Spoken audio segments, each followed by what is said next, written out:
Hello everyone, मैं राहुल। चलिए आज के इस वीडियो के अंदर हम लोग जानने वाले हैं कि फ्यूचर एंड ऑप्शंस के अंदर सबसे मेन एलिमेंट जो होता है वो ओआई और वॉल्यूम है, और how to analyse OI and volume दोनों को कैसे हम लोग प्रिडिक्ट कर सकते हैं और कैसे उसके डाटास को रीड करके हम लोग प्राइस को प्रिडिक्ट कर सकते हैं। तो चलिए शुरू कर रहे हैं इस वीडियो के अंदर।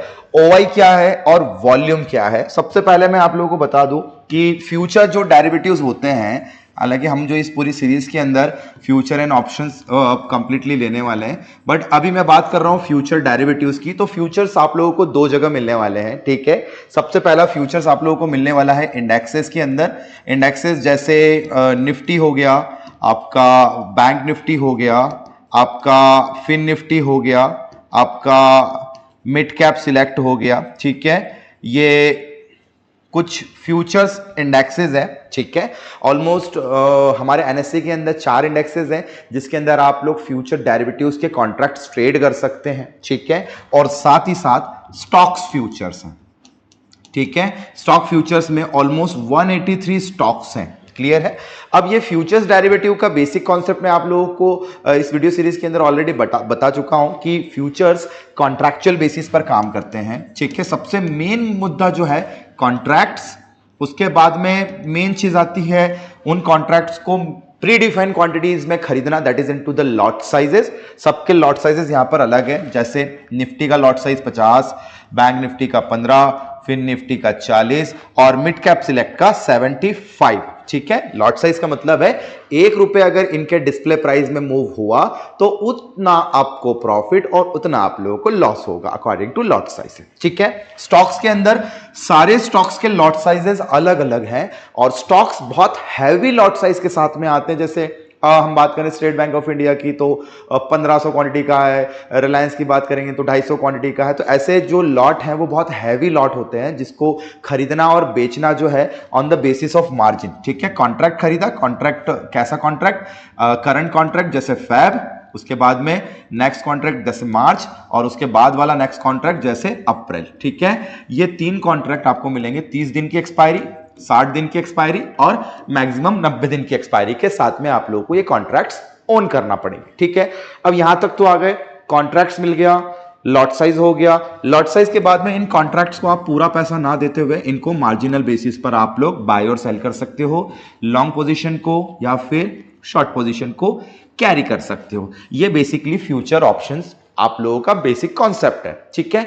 अब बात आती है कि मुझे कैसे पता पड़ेगा कि फ्यूचर के कॉन्ट्रैक्ट्स को कितने लोग खरीद रहे हैं, कितने लोग बेच रहे हैं और कितने लोग उनमें से एग्जिट कर रहे हैं। ये चीजों को मुझे केवल और केवल 2 बेसिक एलिमेंट से पता लगाना पड़ता है। यस, अब ये जो मेन टॉपिक हमारा होने जा रहा है, ये मेन टॉपिक हमारा होने जा रहा है ओआई एंड वॉल्यूम, ठीक है।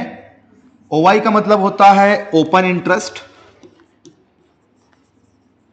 ठीक है। ओपन इंटरेस्ट का मतलब है आउटस्टैंडिंग कॉन्ट्रैक्ट्स, यानी हमारे सिस्टम में जितने भी कॉन्ट्रैक्ट्स हैं जो अभी तक क्लोज नहीं हुए हैं, क्लियर है। अब ओआई की बात करेंगे तो भैया कॉन्ट्रैक्ट्स यानी जो लोग एंट्री कर रहे हैं, वो एंट्री मार्केट के अंदर 2 लोग करते हैं। एक तो करता है लॉन्ग वाला एंट्री, ठीक है, लॉन्ग पोजीशन यानी हम लोग बायर बनते हैं, वो एंट्री करता है, और एक एंट्री करता है शॉर्ट पोजीशन वाला, ठीक है। तो लॉन्ग पोजीशन के अंदर जब एंट्री करता है तो हम लोग उस पर्टिकुलर एंट्री करने वाले को हम लोग बोलते हैं कि उसने लॉन्ग बिल्डअप किया है, लॉन्ग बिल्डअप, ठीक है। शॉर्ट पोजीशन में एंट्री करने वाले को हम लोग बोलते हैं शॉर्ट बिल्डअप।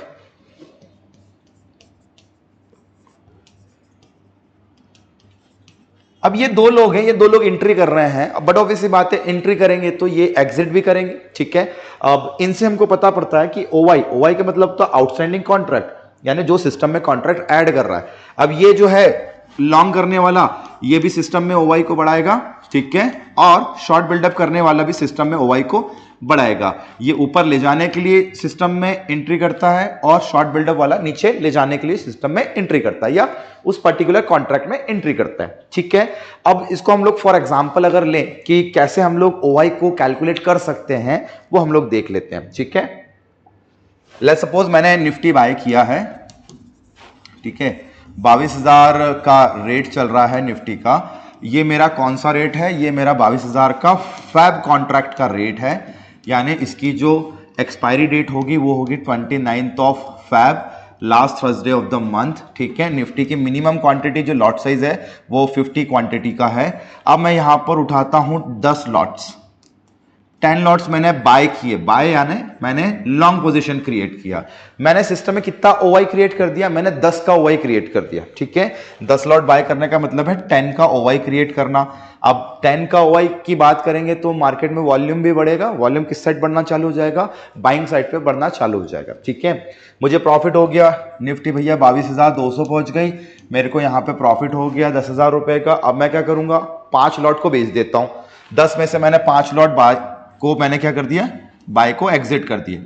क्लियर है? 5 लॉट मैंने यहां पर बेच दिए। अब मेरा ओआई जो है वो 10 से घट के 5 हो जाएगा और मेरा जो चेंज इन ओआई है वो -5 हो जाएगा। ठीक है, यानी दो चीजें हो रही है। मेरा ओआई जो न्यू ओआई होगा वो न्यू ओआई हो जाएगा मेरा 5 का, और मेरा चेंज इन ओआई जो है वो हो जाएगा -5 का। ये मेरा न्यू ओआई, ये मेरा change in OI.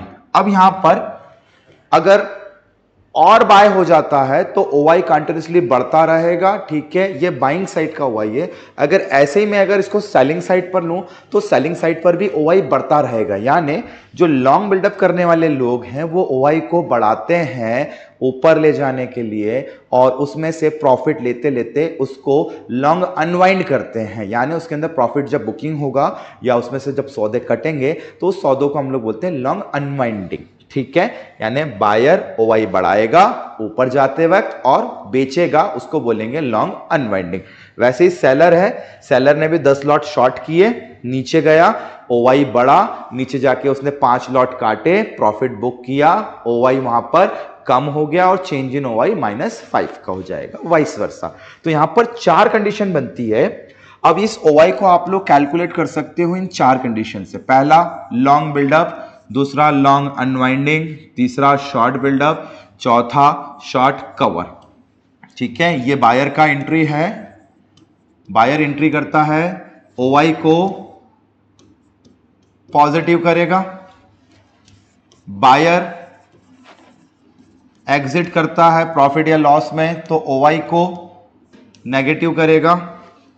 Short buildup यानी सेलर है, सेलर एंट्री करता है, ओवाई को बढ़ाएगा नीचे ले जाने के लिए, ये ऊपर ले जाने के लिए बढ़ा रहा है, ये नीचे ले जाने के लिए बढ़ा रहा है। इस कंडीशन में मार्केट बुलिश होते हुए वीक हो रहा है। ठीक है, चौथा कंडीशन आ जाता है शॉर्ट कवर, यानी नीचे जाते जाते जब सेलर प्रॉफिट बुक करना स्टार्ट करेगा तो उस कंडीशन को हम लोग बोलते हैं शॉर्ट कवरिंग करना। क्लियर है? यहां पे सेलर एग्जिट कर रहा है अपने प्रॉफिट या अपने लॉस में, वहां पर ओवाई जो होगा वो नेगेटिव हो जाता है और नीचे जाता हुआ मार्केट वीक हो जाता है। ठीक है, तो ये 4 कंडीशन आप लोगों की ऑप्शंस और फ्यूचर्स दोनों के अंदर कॉमन होगी, क्योंकि ओवाई का मतलब होता है कॉन्ट्रैक्ट्स कैलकुलेशन। ओवाई का मतलब होता है कॉन्ट्रैक्ट्स कैलकुलेशन। यहां पर आप लोग कितने कॉन्ट्रैक्ट्स ऐड हुए हैं या कितने कॉन्ट्रैक्ट सब्सट्रैक्ट हुए हैं इसकी जानकारी आपको ओवाई के पॉजिटिव या ओवाई के नेगेटिव से पता पड़ेगी, और इसी ओवाई के बढ़ने के साथ में वॉल्यूम बढ़ता रहता है या फिर वॉल्यूम घटता रहता है। उससे यह पता पड़ता है कि बाजार में बाइंग साइड पे ज्यादा प्रेशर है या सेलिंग साइड पे ज्यादा प्रेशर है। तो ये ओवरऑल एक छोटा सा कैलकुलेशन बनता है कि फ्यूचर मार्केट के अंदर आप लोगों को सबसे इंपॉर्टेंट फैक्ट्स देखना हो तो आप लोगों को देखना पड़ेगा ओआई, और ये ओआई कॉन्ट्रैक्ट्स के कैलकुलेशन को करता है, यानी मार्केट में लोगों के आने और जाने पे आप लोगों को कुछ डाटा मिलता है और ये डाटा आप लोगों के लिए जरूरी है अगर फ्यूचर एंड ऑप्शंस में अच्छे से ट्रेड लेना है तो। ठीक है, क्योंकि future and options long term instrument नहीं है, future and options short term instrument है विथ एक्सपायरेशन डेट मैक्सिमम 30, 60 और 90 डेज तक के आपको कॉन्ट्रैक्ट्स मिलेंगे, और इन कॉन्ट्रैक्ट्स को लंबे समय तक कैरी नहीं किया जा सकता है।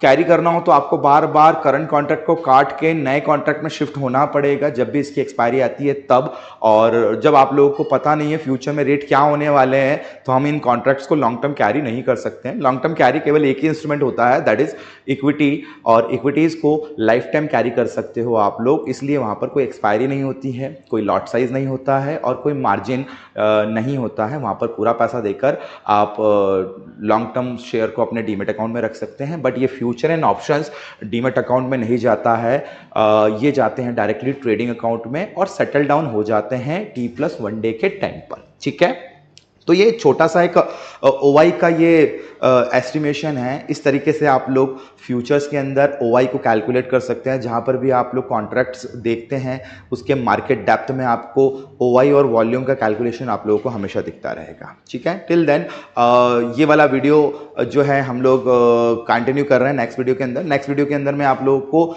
वॉल्यूम, ओवाई और प्राइस को कैसे एस्टिमेट करना है वो वीडियो के अंदर मैं आपको बताने जा रहा हूं। तो प्लीज लाइक, सब्सक्राइब, शेयर करना बिल्कुल मत भूलिएगा। जय हिंद।